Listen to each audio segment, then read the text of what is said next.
దీర్ఘకాలిక ప్రణాళికలు లేని స్వతంత్ర భారతదేశానికి సజీవ సాక్ష్యం ప్రస్తుతం కర్ణాటకలో చూస్తున్న పరిస్థితి, హైదరాబాద్లో చూస్తున్న పరిస్థితి, ఇప్పటికే అనంతపురం లాంటి చోట్ల చూస్తున్న పరిస్థితి.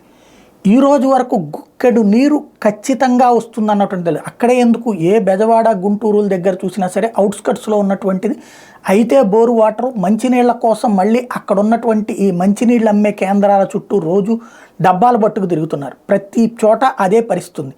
చక్కటి ఏదైతే మంచి నీళ్లు అన్నటువంటిది ఇప్పటికీ అభివృద్ధి చెందిన దేశాలని అమెరికా, యూరప్ దేశాలు ఎందుకు చెప్తామంటే అక్కడ మంచినీళ్ళు అనేటువంటి ప్రతి ఇంటికి నేరుగా వెళ్తూ ఉన్నాయి.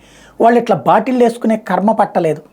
మన దేశం స్వతంత్ర భారతం తర్వాత చాలా ఎదిగాం, ఇప్పటికీ ఎదుగుతున్నాం, ఇంకా ఎదుగుతూనే ఉన్నాం అనడానికి సాక్ష్యం కర్ణాటకలో బెంగళూరు లాంటి మెట్రో సిటీలో నీళ్ల కోసం ట్యాంకర్ల చుట్టూ తిరగాల్సిన పరిస్థితి. చివరికి ఇంట్లో వండుకోవడానికి పరిస్థితి లేక వాటర్ బాటిల్ 100 రూపాయలకి అమ్ముతున్నారట, ఇంటికి తీసుకొచ్చి వాటర్ బాటిల్.